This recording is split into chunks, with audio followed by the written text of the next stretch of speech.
sommes ravis de vous retrouver ce soir pour cette 4e édition des Victoires de la médecine. Et ce soir, dans cette salle, j'ai l'impression qu'il y a des gens formidables pour leur talent, leurs compétences, leur intelligence. Cette manifestation met en lumière des médecins, des équipes, des découvertes, l'ingéniosité ou tout simplement le savoir-faire au service du patient. 7 spécialités médicales, 26 nominés au total, sur les 60 dossiers qui ont été présentés. Et c'est vous, les médecins dans la salle, qui allez voter. Monsieur Xavier Bertrand, ministre de la Santé et des Solidarités. Le vainqueur est le docteur Carpentier. C'est le professeur Brigitte Dresneau. Le lauréat est le professeur Galmiche. Le lauréat est donc le professeur Fraisse. Le professeur Fraisse, hôpital Tourpan à Toulouse. Je crois que c'est une victoire pour cette petite fille. Et c'est la gratitude qu'on a tous les jours de voir ces enfants qui reprennent une vie normale. C'est vrai que là aussi, ma pensée va avant tout aux patients. Le mélanome est une affection difficile. À l'année prochaine et en attendant, portez-vous bien. Bonsoir. Tu nous montres jusqu'à combien tu sais compter? Allez. 1, 2. Ma première fille, quand on a pris l'handicap, c'était quelque chose de terrible pour nous parce que c'était donc, on connaissait pas du tout le monde des sourds. Chaque année, 400 enfants sourds profonds bénéficient de l'implant cochléaire, une technique de neurostimulation. On positionne dans la cochlée, tous les millimètres, une petite électrode. 90% des enfants, après 2 ans de réglage, sont compréhensibles par leurs proches. Très rapidement, Lucille a fait des progrès, a commencé à babiller. Ça s'est développé, le langage est parti et maintenant c'est un moulin à paroles et elle nous saoule pour une petite sourde. Il s'agissait d'une fracture délabrante importante du tibia où nous nous sommes posé initialement la question d'une amputation ou pas. J'ai reposé le pied par terre au bout de 8 mois.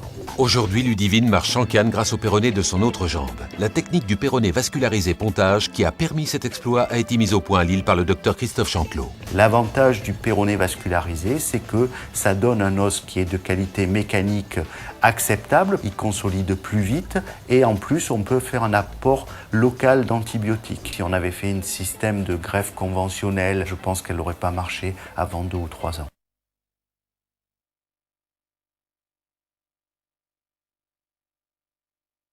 New York, septembre 2001. Un homme ne quitte pas des yeux ses écrans, c'est un chirurgien. 7000 km plus loin, 7000 km de fibre optique à très haut débit. À Strasbourg, la patiente. Je regarde sur le côté, M. Maresco était sur un écran géant. Lui, il était à New York et moi, j'étais là. À Strasbourg, c'était le robot qui opérait. Si on voit qu'on peut opérer entre New York et Strasbourg, ça veut dire que réellement, il n'y a plus aucune limite chirurgicale dans la distanciation de l'acte chirurgical. J'ai 37 ans, j'ai fait un infarctus et je suis allé à l'hôpital un peu trop tard.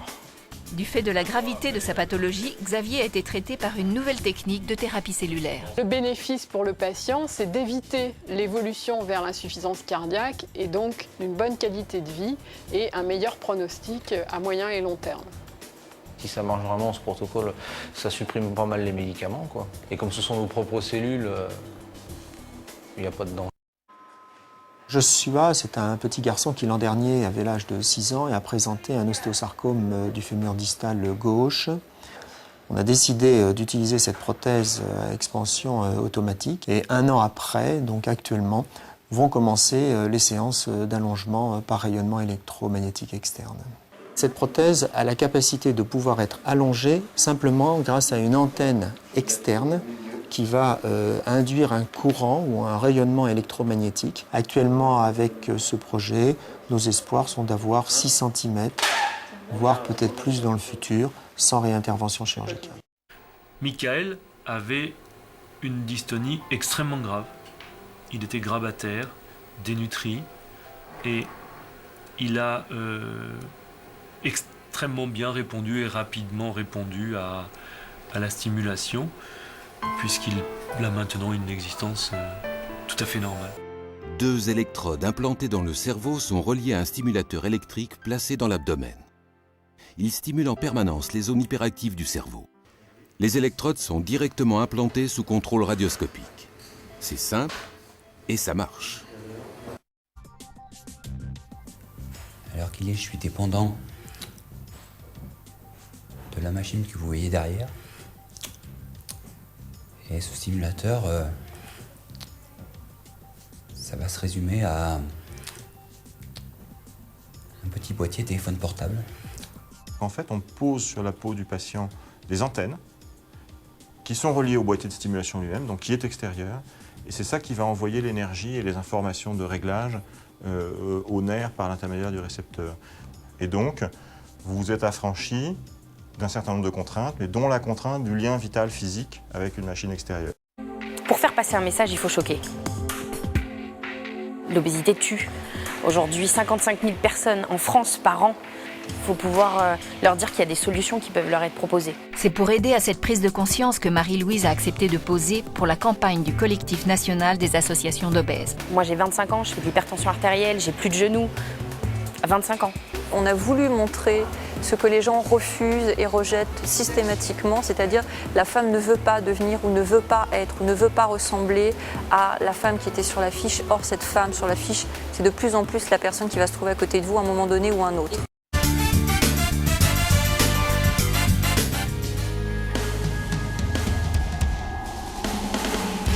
La France est en guerre. Elle est en guerre contre un virus. Et c'est ensemble, en France, une mobilisation générale pour gagner cette guerre. Un triomphe pour Madame Lynn Renault, s'il vous plaît. Cette récompense représente pour moi plus que tous les 7 d'or ou tous les Césars de la Terre. Et je voudrais la partager avec Pascal Obispo. Alain Deloche est un modeste. Il était temps qu'il soit appelé sous les projecteurs. Cet homme-là fait le tour de la planète pour sauver des enfants qui ont le cœur détraqué. Et moi, ça me bouleverse. La médecine humanitaire n'est pas une succursale de la médecine. La médecine est universelle, elle est une.